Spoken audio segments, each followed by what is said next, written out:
11வது யாழ்ப்பாண சர்வதேச திரைப்பட விழா இன்று ஆரம்பம். ஏபிடிபி செய்த கொலைகள், கடத்தல்கள், கப்பம், ஊழல் தொடர்பிலும் அம்பலத்துக்கு வரும் எம்பி ரஜீவன். மன்னார் நகர பிரதேச செயலகத்தில் வைத்து கடமையில் இருந்து பெண் கிராம அலுவலரை தாக்க முயற்சி. போராட்டத்தில் குதித்து கிராம அலுவலர்கள். உரிய தீர்வு கிடைக்கும் வரை போராட்டம்.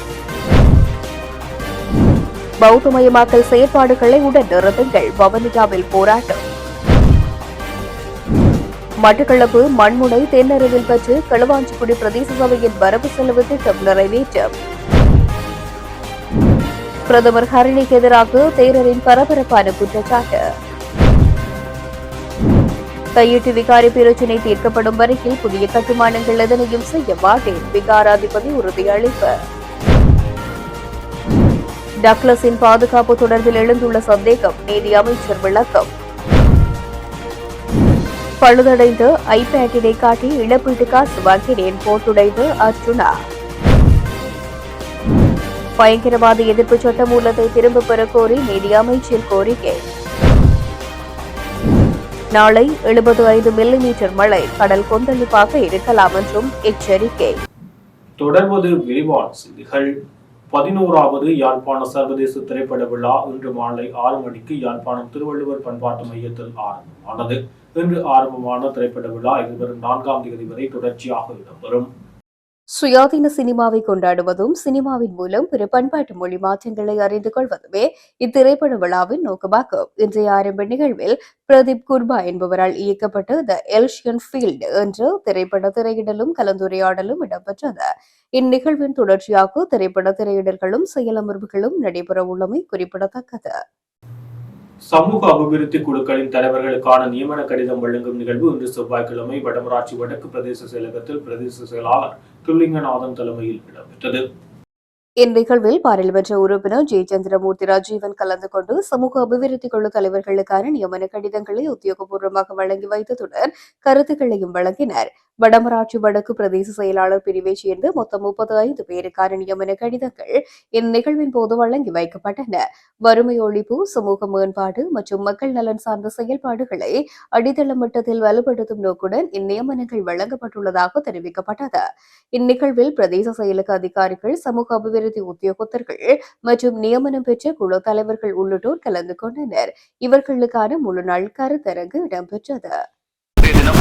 மருத்துவத்துறை பிரதேச செயலகத்துக்கு உட்பட்ட பகுதிகளிலே காணப்பட்ட 35 கிராம சேவைகளில் இருக்கின்ற பிரஜாசக்தி வேலைத்திட்டத்திற்கான தலைவர்களுக்கான செயலகமும் அதிலே நியமிக்கப்பட்ட தலைவர்களுக்கான சான்றிதழ்களை நாங்கள் வழங்கியிருக்கின்றோம்.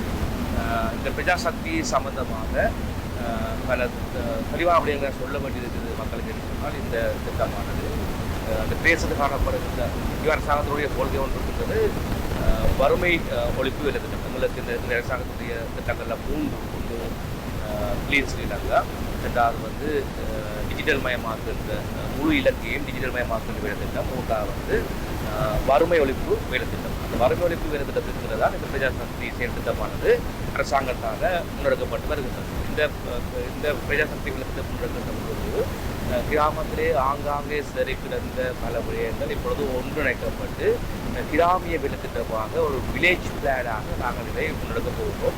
இதற்கு இந்த வில்லேஜ் பிளானூடாக இந்த கிராமத்தில் காணப்படுகின்ற முழுமையான வறுமையை நீக்கி இந்த பிரதேசத்தில் காணப்படுகின்ற வேலைவாய்ப்பின்மை, பெண் தலைமைத்த குடும்பங்கள், அபிவிருத்தி செய்யப்பட்ட இடங்கள், அபிவிருத்தி செய்யப்பட்ட பாடசாலைகள் அல்லது விவசாயம், கால்நடை, அதுபோன்று அனைத்து விடயங்களே கவனம் செலுத்தி இந்த பிரதேசங்களை அபிவிருத்தி செய்கின்ற நோக்கமாக இது நடைபெறுகின்றது.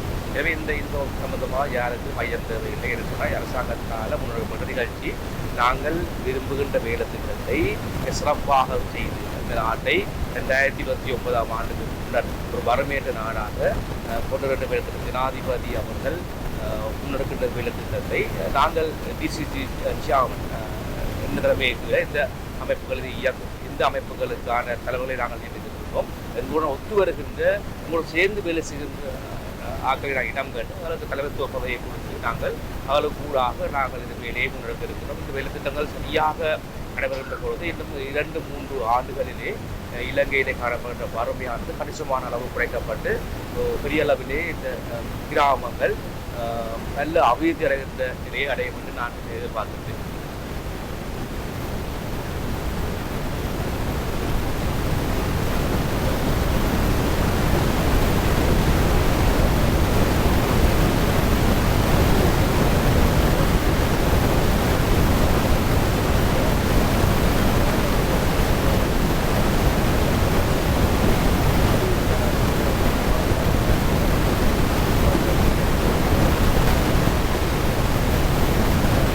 இந்த விடயம் சம்பந்தமாக நான் நினைக்கிறேன், இது அரசாங்கம் அல்லது ஜனாதிபதி முன்னெடுக்கின்ற நிகழ்வு, இது நீதித்துறை முன்னெடுத்து வருகின்ற விசாரணை. கடந்த காலத்திலே உங்களுக்கு தெரியும், யுத்த காலங்களிலே பல நூற்றுக்கணக்கான பல ஆயிரக்கணக்கான ஆயுதங்கள் பரிமாறப்பட்டு அது பாதாள குழுக்கள் அல்லது துறை இராணுவ குழுக்கள் அல்லது ஏனைய கொள்ள கோஷ்டிகள் அல்லது வேறு அமைப்புகளிலே இதுகள் பயன்படுத்தப்பட்டு வந்திருக்கின்றது. அந்த வகையில் தான் துப்பாக்கி விடயம் சம்பந்தமாக பிடிப்பு செயலாளர் டாக்டர் சுவாமி கைது செய்யப்பட்டிருக்கின்றார். அது ஒரு அதாவது இலங்கை நீதித்துறையால் முன்னெடுக்கப்படுகின்ற அந்த விடயம்.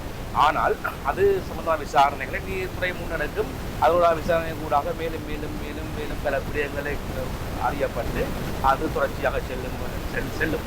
ஆனால் உங்களுக்கு தெரியும், கடந்த காலங்களில் என்ன நடந்திருக்குன்னு சொன்னால் பல நூற்றுக்கணக்கான கொலைகள், கடத்தல்கள், கப்பங்கள், போதிவசு கடத்தல்கள் என்ற மத்தியில் நிறைவேற்றுகிறோம். இதை நாங்கள் இதுக்கு ஆயுதங்களை பயன்படுத்தி நாங்கள் வேறு பல விடயங்களை பயன்படுத்தினால், எனவே நாங்கள் எங்களுக்கு யாருமே அவளை காப்பாற்ற வேண்டும், இவர்களை காப்பாற்ற வேண்டும் கிடையாது. நாங்கள் சொல்லியிருக்கிறோம், இந்த நாட்டிலே அமைதியை நிலைநாட்ட வேண்டும், ஊழலை ஒழிக்க வேண்டும். யாரெல்லாம் இந்த மக்களுக்கு அநீதி இழைத்தார்களோ அனைவரும் கைது செய்யப்பட்டு விசாரிக்கப்படுவார்கள், அவர் செய்ய தண்டனை வழங்கப்பட வேண்டும் என்று நான் தெரிவித்தோம். அந்த வகையில் தான் இந்த விசாரணை முன்னெடுக்கப்படுகின்றது. கடந்த காலங்களில் நடந்த அத்தனை விடயங்களுக்கும் பொறுப்பு கூற வேண்டிய தேவை இருக்குது. இப்போ இன்றைக்கு நீங்கள் பார்த்தீங்கன்னா பத்திரிகைகள், அரசியல்வாதிகள், சமூக வலைத்தளங்களில் இருந்து பல செய்திகள் வந்திருக்கிறது. கடந்த காலத்தில் என்ன நடந்தது அதை நான் கேட்கிறோம். அதாவது கடந்த காலங்களிலே மக்களுக்கு என்ன நடந்தது, எப்படி கொல்லப்பட்டார்கள், எப்படி காணாம போனார்கள், எத்தனை ஆயிரம் பத்திரிகையாளர்கள் அல்லது பத்திரிகை துறையை சேர்ந்தது அச்சுறுத்தப்பட்டார்கள், அடித்து நொறுக்கப்பட்டார்கள், அல்லது இரவிலே கொலை செய்யப்பட்டார்கள், கடத்தப்பட்டார்கள். எனவே இப்படியான விடயங்கள் எல்லாத்தையும் நாங்கள் கண்டறிகின்ற பொழுதுதான் உண்மையான நீதியை நிலைநாட்ட முடியும். அதை இலங்கை நீதித்துறை நிச்சயமாக செய்து முடிக்கும். இதை சம்பந்தமாக நாங்கள் யாரும் அச்சப்பட வேண்டியதில்லை. இது எங்களுடைய விடயம் இல்லை. அது நீதித்துறை சுயாதீனமான முறையிலே செயல்பட்டு வருகின்றது. நாங்கள் யாரை பழிவாங்கிறதுக்காக இல்லை. எனவே மக்கள் கேட்கிற கேள்வி, அது கடந்த காலங்களிலே நடைபெற்ற விடயங்களுக்கு தீர்வை நிலைநாட்டுங்கள் கேட்கிறார்கள். அதை நாங்கள் நிலைநாட்டுவோம், வேறு ஒன்றும் இல்லை. தையிட்டி விகாரை பிரச்சினை தீர்க்கப்படும் வரை விகாரை வளாகத்தில் எவ்விதமான புதிய கட்டுமானங்களையும் மேற்கொள்ள மாட்டோம் என தையிட்டி திச விகாரையின் விகாராதிபதி ஜிந்தோட்டை நந்தராம தேரர் உறுதியளித்துள்ளார். தையிட்டி விகாரையில் உள்ள விகாராதிபதியின் வாசஸ்தலத்தில் இன்றைய தினம் செவ்வாய்க்கிழமை நடைபெற்ற ஊடக சந்திப்பின் போது அவர் இவ்வாறு தெரிவித்தார். மேலும் தெரிவிக்கையில், தையிட்டியில் திச விகாரையில் எதிர்வரும் 3ஆம் தேதி பௌர்ணமி தினத்தில் வழமையான பூஜை வழிபாடுகள் தான் நடைபெறும். விசேட பூஜை வழிபாடுகள் எதற்கும் விகாராதிபதியாக நான் எதற்கும் இடமளிக்கவில்லை. தெற்கில் இருந்து புத்தர் சிலை எடுத்து வருவதாகவும் அன்றைய தினம் விசேட பெரகரா நடைபெறவுள்ளதாகவும் செய்திகள் வெளியாகியுள்ளன. ஆனால் நான் எவ்வாறான விசேட அனுமதியும் எதற்கும் கொடுக்கவில்லை. அரசியல் நோக்கத்திற்காக குழப்பங்களை ஏற்படுத்த வேண்டாம் என கோருகின்றேன். அதேவேளை தையிட்டி விகாரை அமைந்துள்ள தனியார் காணிகள் தொடர்பில் விசாரணைகளை மேற்கொள்ளவென அரசாங்கத்தால் புதிய குழு அமைத்துள்ளார்கள். அந்த குழுவிடம் எமது விகாரைக்கான ஆவணங்களை கையளித்துள்ளோம். அதேபோன்று காணியை உரிமை கோரும் நபர்களும் தமது காணிதான் என்பதற்கான ஆவணங்களை கையளித்துள்ளோம். இந்த விவகாரத்தில் இது ஒரு சட்டவிரோத செயல் என தீர்ப்பளிக்கப்பட்டால் இதனையும் ஏற்க நான் தயார். விகாரை காணி விடுவிப்பு தொடர்பில் இதுவரை யாரும் என்னுடன் பேசவில்லை. அரசாங்கத்தின் குழு விசாரணைகளை மேற்கொண்டு வருகின்றது. அதற்கு மதிப்பளித்து விகாரை வளாகத்தில் எவ்விதமான புதிய கட்டுமானங்களையும் மேற்கொள்ள மாட்டோம் என்று உறுதியளிக்கின்றோம் என்றார். மன்னார் நகர பிரதேச செயலாளர் பிரிவில் கடமையாற்றுகின்ற கிராம அலுவலர்கள் இன்றைய தினம் செவ்வாய்க்கிழமை காலை 9:30 மணி முதல் அடையாள பரிஷ்கரிப்பை மேற்கொண்ட நிலையில் இன்று செவ்வாய்க்கிழமை முதல் மறு அறிவித்தல் வரை சுயீன விடுமுறை போராட்டத்தில் குதித்துள்ளனர். நேற்றைய தினம் திங்கட்கிழமை காலை மன்னார் நகர பிரதேச செயலகத்தில் புதுக்குடியிருப்பு கிராம அலுவலர் தனது அரச கடமையில் ஈடுபட்டுக் கொண்டிருந்த போது பிரதேச செயலகத்துக்குள் நுழைந்த கும்பல் குறித்த பெண் கிராம அலுவலரை தாக்க முற்பட்டதோடு அவரை தகாத வார்த்தைகளால் பேசி அவரது கடமைக்கு இடையூறு ஏற்படுத்தியுள்ளனர். மேலும் அவர் ஒரு பெண் கிராம அலுவலர் என்பதால் அவரது கௌரவத்துக்கும் பாதிப்பை ஏற்படுத்தியுள்ளனர். குறித்த சம்பவத்துக்கு கிராம அலுவலர்கள் மற்றும் மன்னார் நகர பிரதேச செயலக உத்தியோகத்தர்கள் கண்டித்ததோடு இன்றைய தினம் செவ்வாய்க்கிழமை காலை கவனஈர்ப்பு போராட்டத்தை முன்னெடுத்தனர். இன்று செவ்வாய்க்கிழமை காலை 9:30 மணியளவில் மன்னார் நகர பிரதேச செயலகத்திற்கு முன்னால் பிரதேச செயலக உத்தியோகத்தர்கள் மற்றும் கிராம அலுவலர்கள் ஒன்று கூடி கருப்பு பட்டி அணிந்து பதாதைகளை ஏந்தியவாறு தமது எதிர்ப்பை தெரிவித்தனர். குறித்த பெண் கிராம அலுவலரை தாக்க முற்பட்டு குறித்த நபர்களை கைது செய்து சட்ட நடவடிக்கைகளை மேற்கொள்ள வேண்டும் என்ற கோரிக்கையை முன்வைத்தே குறித்த போராட்டத்தை முன்னெடுத்தனர். நாட்டில் ஏற்பட்ட புயல் மற்றும் வெள்ளம் காரணமாக பாதிக்கப்பட்ட மக்களுக்காக நிவாரணப் பணிகள் இடம்பெற்று வருகின்ற நிலையில் பாதிக்கப்படாதவர்களும் தமக்கான நிவாரணங்களை வழங்குமாறு தொடர்ந்து பல்வேறு விதங்களில் தம்மை அச்சுறுத்தி வருவதாகவும் தாங்கள் அரசு சுற்று நிருபங்களுக்கு அமையவே தமது கடமைகளை பல்வேறு இடர்களுக்கு மத்தியில் முன்னெடுத்து வருவதாகவும் போராட்டத்தில் ஈடுபட்ட கிராம அலுவலர்கள் தெரிவித்தனர்.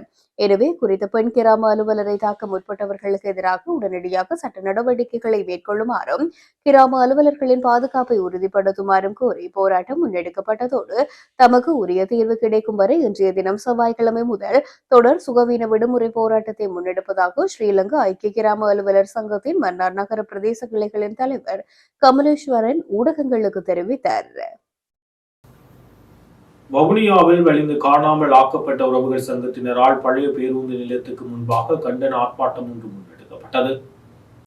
தையிட்டியில் ஜனநாயக ரீதியாக போராடியவர்கள் கைது செய்யப்பட்டமைக்கு கண்டனம் தெரிவித்தும் வவுனியா உட்பட வடக்கு கிழக்கில் புதிதாக அமைக்கப்படும் விகாரிகளுக்கு எதிர்ப்பு தெரிவித்தும் இவ்வார்ப்பாட்டம் முன்னெடுக்கப்பட்டது. இதன்போது கருத்து தெரிவித்த அவர்கள் சட்டவிரோதமாக தையிட்டியில் அமைக்கப்பட்ட விகாரிக்கு எதிராக ஜனநாயக ரீதியில் போராடியவர்கள் மிலைச்சுத்தனமாக கைது செய்யப்பட்டுள்ளனர். ஒரு மதகுரு என்று கூட பாராமல் மோசமான முறையில் வேலன் சுவாமி நடத்தப்பட்டிருந்தார். இது தமிழ் மக்கள் மீதான ஒரு அடக்குமுறை செயல்பாடாகவே உள்ளது. வடக்கில் குருந்தூர் மலை, வெடுக்கனாரி மலை, தையட்டி, தற்போது வவுனியா கல்லுமலை என்பன ஆக்கிரமிப்பு செயற்பாடுகளால் பாதிக்கப்பட்டுள்ளது. பௌத்த துறவிகளை இப்படியான கலவரங்கள் ஏற்படுத்துவதற்கு தூண்டுகோலாக உள்ளனர்.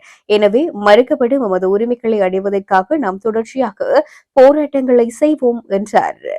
சட்டவிரோதமான புத்த விகாரங்கள் வடக்கு கிழக்கிலே கட்டுமான பணிகளில் மேற்கொள்ளப்பட்டு சட்டவிரோதமான விகாரைகளுக்கு எதிராக நீதிமன்றங்கள் வழக்குகள் தாக்கல் செய்யப்பட்டிருந்தாலும் பௌத்த துறவிகள் இனவாதத்தையும் மதவாதத்தையும் தூண்டி வடக்கு கிழக்கிலே பெரும்பான்மையான இடங்களில் இன்று குருந்தூர் மலையில் பௌத்த விகாரைகளை கட்டினார்கள். அதே மாதிரி வெடுக்கனாரி சிவன் கோயிலும் அவர்கள் அந்த பௌத்த விகாரைகளை கட்டுவதற்காக பல விசாமிகள் அதில் செயற்பட்டிருந்தார்கள். அதே போன்று தையிட்டி விகாரையில் ஒவ்வொரு பௌர்ணமி தினத்திலும் எமது மக்கள் போராட்டங்களில் ஈடுபட்டிருந்தார்கள். தனியார் காணிகளிலே சட்டவிரோதமாக அமைக்கப்பட்ட தையிட்டி விகாரையை அகற்றப்பட வேண்டும், தமிழ் மக்களுக்கு அந்த காணிகள் கையளிக்கப்பட வேண்டும் என்பதற்காகவே அவர்கள் தொடர்ச்சியாக போராடி இருந்த போது கடந்த சில நாட்களுக்கு முன்பு அந்த தையிட்டி விகாரை அமைத்த புத்த பிக்குவுக்கு பதவி உயர்வு வழங்கப்பட்டுக் கொண்டிருக்கின்றது. இந்த காணிகள் ஒரு தனியார் காணி என்பதை சட்டத்தின் மூலமாக அவர்கள் வெளிப்படுத்தி இருந்தும் அந்த விகாரைகள் கட்டப்பட்டிருக்கின்றது. எனவே நாம் இன்று கூறிக்கொள்கிறோம், பௌத்த துறவிகள் இனக்கலவரத்தை ஏற்படுத்துவதற்கு முதல் தூண்டுகோலாக இருக்கின்றார்கள். ஏனென்று கேட்டால் ஒரு இந்து மத துறவி என்றும் பார்க்காமல் பௌத்த துறவிகளுக்கு மண் மீது ஆசை இருக்குமாக இருந்தால் முற்றும் துறந்த துறவிகளுக்கு அதே போன்று மக்களுக்காக இந்து மத துறவி போராடுவது தவறா? அவர் ஒரு அகிம்சை வழியில் சாத்வீக முறையில் அவர் போராடி இருந்தார். எனவே அவரின் கைதானது அன்று மிகவும் மிலேச்சத்தனமாக தாக்கப்பட்டு அவர் உடல்நிலை பாதிக்கப்பட்டு ஒரு உருத்திராக்க மாலை, சிவன் கழுத்தில் அணியப்பட்ட உருத்திராக்க மாலையை ஒரு சமயத்துக்கு கூட ஒரு மதிப்பளிக்காமல் காட்டு மிராண்டித்தனமாக தாக்கி அவரை ஏற்றி சென்றதை ஊடக வாயிலாக எல்லாரும் அறிவார்கள். எனவே அவ்வாறான கைதுகளோடு ஒரு பாராளுமன்ற உறுப்பினர்களையும் ஒரு கீழ்த்தரமாக நடத்துகின்ற அரசாங்கமாக இருக்கின்றது. எனவே அன்று 5 கைது செய்யப்பட்டிருக்கின்றார்கள். அந்த 5 பிணையில் விடுவிக்கப்பட்டு வழக்கு தொடக்கப்பட்டிருக்கின்றது. எனவே நாம் இன்று சொல்கின்றோம், கடந்த அரசுகளை போன்று இன்று மாற்றத்தை கொண்டு வருகின்ற அரசு என்று சொல்லி ஒரு வேடத்தை கூறி இன்று அதே வேலையை போலீஸ் உத்தியோகத்தர் மூலம் அவர்கள் ஒரு வேலைக்கு வந்த சம்பளத்துக்கு தான் அவர்கள் திணிக்கப்பட்டிருக்கின்றார்கள். மக்களுக்காக பாதுகாப்பு படை என்று சொல்லப்படுகின்ற போதும் அவர்கள் பாதுகாப்பை வழங்கப்படவில்லை. மக்களுக்காக தீர்மானிக்கப்பட்ட காவல்துறையினர் அப்படி அல்ல. பொதுமக்களை தாக்கி அவர்களை கைது செய்கின்ற போதும் அநாகரிகமான முறையில் கைது செய்யப்பட்டிருக்கின்றார்கள். எனவே அவர் இன்றும் வைத்தியசாலையில் இருந்து அவர்களுக்கான கைதுகள் இடம்பெறக்கூடாது. இனி வரும் காலங்களிலே அறவழியில் சாத்வீக வழியிலே நாங்கள் போராடுகின்ற போது ஒரு மதகுருவை எப்படியான ஒரு நாட்டில மதகுருவை கூட முதலாக மதகுருவை மிலேச்சத்தனமாக தாக்கி கைது செய்தது என்பது இந்த அரசாங்கத்திற்கு முழு பொறுப்பு இருக்கின்றது என்பதையும் அவர் திட்ட தெளிவாக புலப்படுத்தி இருக்கின்றார். எனவே நாம் ஒன்று சொல்கின்றோம், எமது உரிமைகள் வடக்கு கிழக்கில் வாழ்கின்ற தமிழர்களாகிய நாம் எமது உரிமைகள் மறுக்கப்படுகின்ற போது நாம் தொடர்ச்சியாக போராடுவோம். அந்த கடந்த காலங்களிலே நாம் அகிம்சை வழியில போராடி கொண்டிருக்கின்ற போது நாம் எமது அரசியல் தீர்வு, நிரந்தரமான அரசியல் தீர்வு தமிழ் மக்களுக்கு கிடைக்கும் என்ற போதும் கிடைக்காத போதுதான் எமது இளைஞர்கள் அந்த நேரத்தில் ஆயுத போராட்டத்தை கையில் ஏந்தினார்கள். கையில் ஏந்தி 30 வருட காலமாக அவர்கள் அந்த ஆயுத போராட்டத்தின் போதும் எந்தவித பலனுமின்றி காட்டிக் கொடுப்பவர்கள் மூலம் அவர்கள் அந்த உள்நாட்டு போராக மாறி ஒரு இனம் அழித்து அந்த நாட்டை கைப்பற்றுவதற்காக எத்தனையோ அப்பாவி பொதுமக்களை கொன்று குவித்தார்கள். அப்படியான தியாகங்களையும் அர்ப்பணிப்புகளையும் செய்து பொதுமக்கள்கள் சிறுவர்கள் தொட்டு பல்லாயிரக்கணக்கான தமிழ் உயிர்கள் கொல்லப்பட்டிருக்கின்ற போதும் இந்த தமிழ் மக்களுக்கான அனைத்து அடிப்படை உரிமைகளையும் வழங்கி அன்று தமிழ் மக்களை ஒரு நாட்டில ஒரு பிரஜையாக வாழ விட்டிருந்தால் இவ்வளவு மனித உரிமை மீறல்கள், மனித உரிமை அப்பாவி மக்கள்கள் கொல்லப்பட்டிருப்பார்களா? அப்படியான கொலைகளை செய்து இன்றைக்கும் வடக்கு கிழக்கிலே அவர்கள் பௌத்த துறவிகள் பௌத்தமயமாக்கலை இது பௌத்த நாடாக மாற்ற வேண்டும், தமிழர்களுக்கு என்று ஒரு நாடு இல்லாமல் செய்வதற்காக கங்கணம் கட்டி இன்று வடக்கு கிழக்கிலே பாரிய இடங்களிலே சட்டவிரோதமான பௌத்த விகாரைகளை நிறுவுகின்றார்கள். எனவே நாம் ஒன்றை கூறிக்கொள்கின்றோம், எமது ஒரு தமிழன் இந்த நாட்டில வாழும் வரை, நாம் எமது உரிமைகள் மறுக்கப்படும் வரை நாம் தொடர்ச்சியாக போராடுவோம். எனவே நீ ஒட்டுமொத்தமான தமிழர்களை அழித்தால் மட்டுமே இந்த நாடு எமக்கு சொந்தமில்லை என்பதை நீங்கள் பௌத்த மக்களாகிய பௌத்த துறவிகள் நினைவில் கொள்ள வேண்டும். பல்கலைக்கழகங்களின் துறை தலைவர்கள் மற்றும் பீடாதிபதிகளின் நியமனம் தொடர்பாக பல்கலைக்கழக மானியங்கள் ஆணைக்குழு எடுத்துள்ள நடவடிக்கைக்கு எதிர்ப்பு தெரிவித்து வவுனியா பல்கலைக்கழக ஆசிரியர் தொழிற்சங்கம் இன்று பணி பகிஷ்கரிப்பில் ஈடுபட்டது. வவுனியா பல்கலைக்கழக வாயிலில் இன்று கூடிய பல்கலைக்கழக ஆசிரியர்கள் தொழிற்சங்க பிரதிநிதிகள் ஊடகங்களுக்கு கருத்து தெரிவித்தனர். இதன்பொழுது கருத்து தெரிவித்த சங்கத்தின் தலைவர் திருமதி பி தர்மதா, பல்கலைக்கழக மானியங்கள் ஆணைக்குழுவின் தலையீட்டிற்கு எதிர்ப்பு தெரிவித்து பல்கலைக்கழக ஆசிரியர் தொழிற்சங்கங்களின் சம்மேளனம் அடையாளப்படி பகிஷ்கரிப்பினை இன்று நடத்துகின்றது.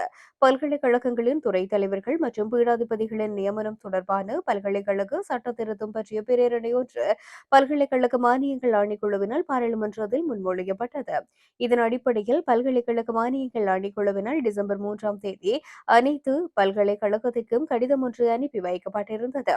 அக்கடிதத்தில் துறை தலைவர்கள் மற்றும் பீடாதிபதிகளின் நியமனம் தொடர்பான எந்த ஒரு நடவடிக்கையும் மறு அறிவித்தல் வரை உடனடியாக ஒத்திவைக்குமாறு குறிப்பிடப்பட்டிருந்தது. பல்கலைக்கழக மானியங்களின் இத்தகைய முறையற்ற தலையீடானது அரசு பல்கலைக்கழகங்களின் சுயாதீன செயல்பாட்டை பாதிக்கும் என்பதன் அடிப்படையில் பல்கலைக்கழக ஆசிரியர் தொழிற்சங்கங்களின் சம்மேளனமானது அதன் எதிர்ப்பினை கடுமையாக வெளிப்படுத்தியதுடன் 3ஆம் தேதி அனுப்பப்பட்ட அக்கடிதத்தினை மீளப்பெற வலியுறுத்தி இருந்தது. எனினும் பல்கலைக்கழக மானியங்கள் ஆணைக்குழுவானது துறை தலைவர்கள் மற்றும் பீடாதிபதிகளின் நியமனம் தொடர்பான தமது கருத்தினை நியாயப்படுத்தி மீண்டும் ஒரு பதில் கடிதத்தினை டிசம்பர் 18ஆம் தேதி அனுப்பியிருந்தது. இதன் அடிப்படையில் பல்கலைக்கழக ஆசிரியர் தொழிற்சங்கங்களின் சம்மேளனத்தினால் பல்கலைக்கழக மானியங்கள் ஆணைக்குழுவுக்கு முன்வைக்கப்பட்ட கோரிக்கைகள் தொடர்பான எந்த ஒரு சாதகமான முடிவும் எட்டப்படாத நிலையில் பல்கலைக்கழக ஆசிரியர் தொழிற்சங்கங்களின் சம்மேளனமானது அக்கடிதங்களை மீளப்பெற வலியுறுத்தி இன்றைய தினம் ஒரு அடையாள பணி பகிஷ்கரிப்பு ஒன்றினை நடத்துவதற்கு தீர்மானித்திருந்தது. இந்த வகையில் வவுனியா பல்கலைக்கழக ஆசிரியர் சங்கமும் இத்தொழிற்சங்க நடவடிக்கையில் பங்கு பற்றி எமது முழு ஆதரவினையும் தெரிவித்துக் கொள்கின்றோம் என தெரிவித்தார். மட்டக்களப்பு மண்முனை தென்னிருவில் பற்றி களுவாஞ்சிக்குடி பிரதேச சபையின் வரவு செலவு திட்டம் இரண்டாவது தடவையும் இன்றைய தினம் சமர்ப்பிக்கப்பட்டதுடன் தவிசாளரின் மேலதிக வாக்கினை பயன்படுத்தி வரவு செலவு திட்டம் வெற்றி பெற்றது. மண்முனை தென்னருவில் பற்று களுவாஞ்சிக்குடி பிரதேச சபையின் முதலாவது வரவு செலவு திட்டம் கடந்த 16ஆம் தேதி சபையில் சமர்ப்பிக்கப்பட்ட நிலையில் 10 பேர் ஆதரவாகவும் 4 பேர் எதிராகவும் 5 பேர் நடுநிலையாகவும் ஒருவர் வாக்களிக்காத நிலையில் சபையின் வரவு செலவு திட்டம் நிறைவேற்றப்பட்டிருந்தது. இந்த நிலையில் சபையின் வரவு செலவு திட்டம் தொடர்பில் கிழக்கு மாகாண உள்ளூராட்சி ஆணையாளரின் அறிவுறுத்தலுக்கு அமைவாக இன்றைய தினம் மீண்டும் சபையில் சமர்ப்பிக்கப்பட்டது. இன்றைய தினம் இலங்கை தமிழரசு கட்சியின் 10 உறுப்பினர்கள் ஆதரவாகவும் தமிழ் மக்கள் விடுதலை புலிகள் கட்சியின் 2 உறுப்பினர்களும் சுயாட்சி குழு உறுப்பினர் ஒருவரும் ஜனநாயக தமிழ் தேசிய கூட்டமைப்பின் ஒருவரும் வரவு செலவு திட்டத்திற்கு எதிராக வாக்களித்ததுடன் தேசிய மக்கள் சக்தி உறுப்பினர்கள் 6 பேர் நடுநிலை வகித்தனர். 11 பேரின் ஆதரவுடன் பாதீட்டினை நிறைவேற்றுவதற்கு தேவையாக இருந்த போதிலும் இலங்கை தமிழரசு கட்சி உறுப்பினர்களின் 10 பேரின் ஆதரவுடனும் உள்ளூராட்சி மன்ற சட்டத்தின் 169ஆம் இலக்க சட்டத்தினை பயன்படுத்தி தவிசாளரின் மேலதிக வாக்கினை பயன்படுத்தி வரவு செலவு திட்டத்தினை நிறைவேற்றினார். பிரதமர் ஹருணி அமரசூரிய இந்த நாட்டில் கல்வி சீர்திருத்தம் என்ற பெயரில் தேச துரோக செயற்பாட்டில் ஈடுபட்டுள்ளதாக தேரர் ஒருவர் குற்றம் சாட்டியுள்ளார். அதனால் அவர் இந்த நாட்டுக்கு தேச துரோகி பெண்ணாவார் என அனுகல்லை ஸ்ரீ ஜினானந்த தேரோ தெரிவித்திருக்கின்றார். புதிய கல்வி சீர்திருத்தம் தொடர்பில் மக்களை தெளிவுபடுத்தும் மாநாடு நேற்றைய தினம் கொழும்பு 7 அமைந்துள்ள அறக்கட்டளை நிறுவனத்தில் நடைபெற்றது. நிகழ்வில் சிறப்பு சொற்பொழிவு ஆற்றும் போது அவர் இதனை தெரிவித்திருந்தார். இந்த நாடு சிங்கள பௌத்த ராஜ்யமாக பல நூற்றாண்டுகளாக நடைமுறையில் இருந்து வருகின்றது. அவ்வாறான ஒரு நாட்டிற்கு பிரதமர் எல்ஜிபிடிக்கு ஊக்குவிப்பு நடவடிக்கையை மேற்கொள்கின்றார். அவர் கல்வி அமைச்சு மற்றும் பிரதமர் பதவிகளை அரசு சார்பற்ற நிறுவனங்களின் மில்லியன் கணக்கான டாலர் பணத்தின் அழுத்தங்களால் வழங்கப்பட்டுள்ளது. இவர் வெளிநாட்டின் நிகழ்ச்சிகளை செயல்படுத்தி இந்நாட்டின் கலாச்சாரம் மற்றும் ஒருமைப்பாட்டை குழி தோண்டி புதைப்பதற்கான திட்டங்களை தீட்டியுள்ளார். நாட்டின் ஜனாதிபதி கண்டியில் மகாநாயக்க தேரர்களிடம் எல்ஜிபிடிக்யூவை ஊக்குவிக்க மாட்டோம் என்று சொல்லிவிட்டு அன்றே கண்டி வைத்தியசாலையில் பாலியல் மாற்று சத்திர சிகிச்சைக்கான தொகுதியை ஆரம்பித்து வைக்கின்றார். மேலும் எல்ஜிபிடிக்யூ ஊக்குவிப்பு செயல்பாடுகள் அரசின் அனுசரணையில் கொண்டு செல்லப்படுகின்றது. அதோடு பெண் நாடாளுமன்ற உறுப்பினர்களின் கூட்டமைப்புக்கு அதை ஊக்குவிப்பதற்காக டாலர் மில்லியன் கணக்கில் பணம் வழங்கப்பட்டுள்ளது. மேலும் கல்வி மறுசீரமைப்பிலும் உள்ளடக்கப்பட்டுள்ளன. இவ்வாறான தேச துரோக செயல்பாடுகளை முழுமையாக இல்லாதொழிக்க அனைவரும் ஒன்றிணையுமாறு கேட்டுக் கொள்கின்றேன் என்று கூறினார். மகர சிறைச்சாலையில் விளக்கமறியலில் வைக்கப்பட்டுள்ள முன்னாள் அமைச்சர் டக்ளஸ் தேவானந்தாவுக்கு இதுவரை எந்தவித அச்சுறுத்தலும் ஏற்படவில்லை என நீதியமைச்சர் ஹசன நாணயக்கார் தெரிவித்துள்ளார். நீதியமைச்சர் இன்று ஊடகங்களுக்கு கருத்து தெரிவிக்கையிலேயே மேற்கண்டவாறு குறிப்பிட்டுள்ளார். விளக்கமறியலில் வைக்கப்பட்டுள்ள முன்னாள் அமைச்சர் டக்ளஸ் தேவானந்தாவின் பாதுகாப்பு தொடர்பில் சந்தேகம் நிலவுகின்றது என முன்னாள் ராஜாங்க அமைச்சரும் வடக்கு மாகாண முன்னாள் ஆளுநருமான சுரேன் ராகவன் நேற்று பகிரங்கமாக கூறியிருந்தார். இதற்கு பதில் கொடுக்கும் வகையில் நீதி அமைச்சர் இன்று பேசுகையில் சிறையில் டக்ளஸ் தேவானந்தாவின் பாதுகாப்புக்கான அச்சுறுத்தல் தொடர்பில் எந்தவித முறைப்பாடுகளும் இதுவரையில் பதிவாகவில்லை. எவ்வாறாயினும் டக்ளஸ் தேவானந்தாவின் பாதுகாப்பு தொடர்பில் ஏதேனும் சந்தேகங்கள் அல்லது முறைப்பாடுகள் இருப்பின் அவற்றை முறையாக சமர்ப்பிக்கப்படும் பட்சத்தில் அவற்றை ஆராய்ந்து நடவடிக்கை எடுக்கப்படும் என்று குறிப்பிட்டார். ஐக்கிய மக்கள் சக்தி மற்றும் ஐக்கிய தேசிய கட்சியின் உறுப்பினர்கள் நீண்ட காலமாக எதிர்பார்த்துக் கொண்டிருந்த ஒரு முக்கியமான சந்திப்பு இன்று கொழும்பில் இடம்பெற்றது. ஐக்கிய மக்கள் சக்தியின் தலைவரும் எதிர்க்கட்சித் தலைவருமான சஜித் பிரேமதாசவுக்கும் ஐக்கிய தேசிய கட்சியின் முக்கிய உறுப்பினர்களுக்கும் இடையிலான முக்கிய சந்திப்பாகும். ஐக்கிய தேசிய கட்சி தரப்பில் பிரதி தலைவர் ருவான் விஜயவர்தன, துணைத் தலைவர்களான அகிலவிராஜ் காரியவசம் மற்றும் நவீன் திசநாயக்க ஆகியோர் இச்சந்திப்பில் பங்கேற்றிருந்தனர். பல மணி நேரம் மிகவும் சுமூகமாக நடைபெற்ற இந்த கலந்துரையாடலில் பல முக்கியமான விடயங்கள் விவாதிக்கப்பட்டதாக தெரிவிக்கப்படுகின்றது. இந்த கலந்துரையாடல்களை சிறிது காலம் தொடர இரு கட்சிகளுக்கும் இடையே ஒரு உடன்பாடு எட்டப்பட்டுள்ளதாகவும் தெரிவிக்கப்படுகிறது. நான் பழைய ஆப்பிள் ஐபேட் ஒன்றினை காண்பித்து தண்ணீர் போனதாக தெரிவித்து அரசாங்கத்திடமிருந்து 50,000 ரூபாவை பெற்றுக் கொண்டதாக பாராளுமன்ற உறுப்பினர் அர்ச்சுனா ராமநாதன் தெரிவித்துள்ளார். காரிநகர் பிரதேச அபிவிருத்தி ஒருங்கிணைப்பு குழு கூட்டமானது இன்றைய தினம் காரிநகர் அபிவிருத்தி ஒருங்கிணைப்பு குழு தலைவர் ஸ்ரீ பவானந்த ராஜா தலைமையில் நடைபெற்றது. இதன்போது நிட்பா புயலால் ஏற்பட்ட இழப்புகள் மற்றும் அதற்கான நஷ்ட ஈடுகள் குறித்து கருத்து தெரிவிக்கையிலேயே நாடாளுமன்ற உறுப்பினர் இதனை தெரிவித்துள்ளார். அதன்போது இலத்திரனியல் உபகரணங்கள் பாதிப்புக்கான 50,000 ரூபாய் இழப்பீட்டுக்கு பதிவு செய்கின்றீர்களா என பிரதேச செயலரிடம் அர்ச்சுனா கேள்வி எழுப்பினார். அந்த விண்ணப்ப படிவம் இருப்பதாகவும் அதனை வழங்கவில்லை எனவும் பிரதேச செயலர் கூறினார். அதனைத் தொடர்ந்து கருத்து வெளியிட்ட நாடாளுமன்ற உறுப்பினர் அர்ச்சுனா, அந்த படிவங்களை வழங்கி மக்களுக்கான கொடுப்பனவுகளை வழங்குங்கள். தெற்கில் பலர் இந்த கொடுப்பனவுக்கான பதிவுகளை மேற்கொண்டு பணத்தினை பெறுகின்றனர். நானும் பழைய ஐபேட் ஒன்றினை காண்பித்து அதற்குள் தண்ணீர் போனதாக கூறி 50,000 ரூபாவை எடுத்தேன். நீங்களும் அவ்வாறு பொய்யாவது கூறி அந்த பணத்தை எடுங்கள். 300 வீடுகளுக்கு பாதிப்பு என்று கூறி எனக்கு மக்கள் அழைப்பு மேற்கொண்டு கூறினார்கள். காணொளி படங்கள் எதுவும் தேவையில்லை, உடனடியாக அந்த கொடுப்பனவுகளை மக்களுக்கு பெற்றுக் கொடுங்கள் என்றார்.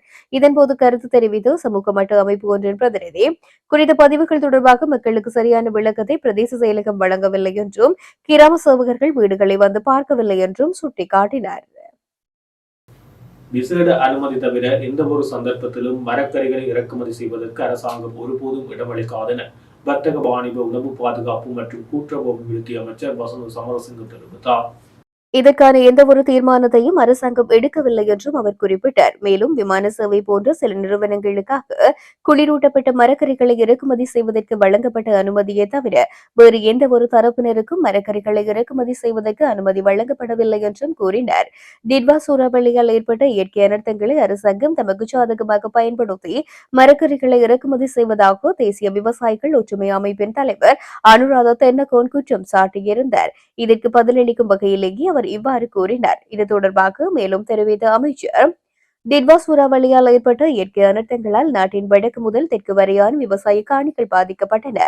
இருப்பினும் வயல்கள் உள்ளிட்ட விவசாய காணிகளில் மீண்டும் பயிற்சியை மேற்கொள்ளக்கூடிய நிலை உள்ளதாகவும் குறிப்பிட்டார். நுவரெலியா, கண்டி, பண்டாரவளை, பதுளை, மாத்தளை உள்ளிட்ட இடங்களில் தேவையான அளவில் மரக்கறி செய்கைகள் முன்னெடுக்கப்படுகின்ற போது பண்டிகை காலத்தில் எதிர்பார்க்கப்படும் பற்றாக்குறையை காரணம் காட்டி மரக்கறிகளை இறக்குமதி செய்வதற்கு அரசாங்கம் திட்டமிட்டுள்ளதாக தேசிய விவசாயிகள் ஒற்றுமை அமைப்பின் தலைவர் சுட்டிக்காட்டியிருந்தார். இன்று நீதியமைச்சில் ஒன்று திரண்ட இலங்கையின் சமூக செயற்பாட்டாளர்கள் மற்றும் சிவில் சமூக உறுப்பினர்கள் அரசாங்கத்தினால் முன்மொழியப்பட்டுள்ள புதிய பயங்கரவாதத்திலிருந்து அரசை பாதுகாப்பதற்கான சட்டமூலம் குறித்து தமது ஆழ்ந்த கவலையையும் எதிர்ப்பையும் வெளிப்படுத்தினர். தற்போது நடைமுறையில் உள்ள பயங்கரவாத தடை சட்டத்தை நீக்குவதற்கு பதிலாக அதனை மேலும் வலுப்படுத்தும் ஒரு அடக்குமுறை கருவியாகவே இந்த புதிய சட்டம் மூலம் அமைந்துள்ளதாக அவர்கள் குற்றம் சுமத்தினர். இந்த சட்டமானது குடிமக்களின் அடிப்படை உரிமைகள், பேச்சு சுதந்திரம், தனிமனித உரிமை மற்றும் ஜனநாயகம் ஆகியவற்றை தீவிரமாக பாதிக்கும் அபாயத்தை உருவாக்குவதாக சுட்டிக்காட்டினர்.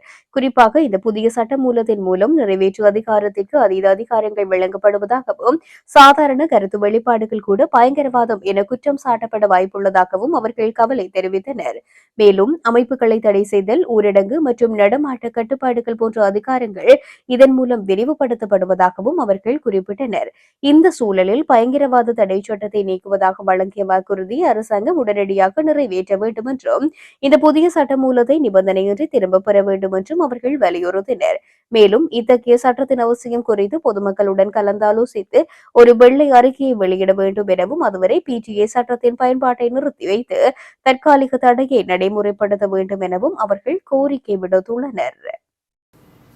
வடக்கு, கிழக்கு, மத்திய, வடமத்திய மற்றும் ஊவா மாகாணங்களிலும் ஹம்பாந்தோட்டை மாவட்டத்திலும் நாளை அவ்வப்போது மழை அல்லது இடியுடன் கூடிய மழை பெய்யக்கூடும் என வளிமண்டலவியல் திணைக்களம் எதிர்வு கூறியுள்ளது.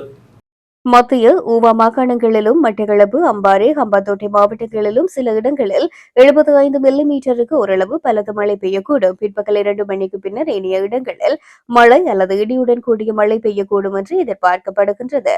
இடியுடன் கூடிய மழை பெய்யும் போது தற்காலிகமாக பலத்த காற்றும் வீசும். அவ்வாறான சந்தர்ப்பங்களில் மிகுந்த கவனத்துடன் இருக்கும்படி பொதுமக்களுக்கு அறிவுறுத்தப்பட்டுள்ளது. மேலும் காங்கேசன் துறையிலிருந்து திருகோணமலை வழியாக ஹம்பாந்தோட்டை வரையிலான கடற்கரையோர பகுதிகளில் பல இடங்களில் மழை பெய்ய கூடும். வடக்கு, வடகிழக்கு பகுதிகளில் பலத்த காற்று வீசும் எனவும் தெரிவிக்கப்படுகின்றது. புத்தளம் முதல் கொழும்பு வழியாக காலி வரையிலான கடற்கரையோர பகுதிகளில் காற்றின் வேகம் அதிகரிக்கும் என்றும் திணைக்களம் தெரிவித்துள்ளது. இத்துடன் ஜெஃப்னா கேலரியின் இரவு நேர பிரதான செய்திகள் நிறைவு பெறுகிறது. மேலும் செய்திகளை அறிந்து கொள்ள நமது இணையதள பக்கமான www.jeffnagallery.lk என்ற இணையதளத்துடன் இணைந்திருங்கள்.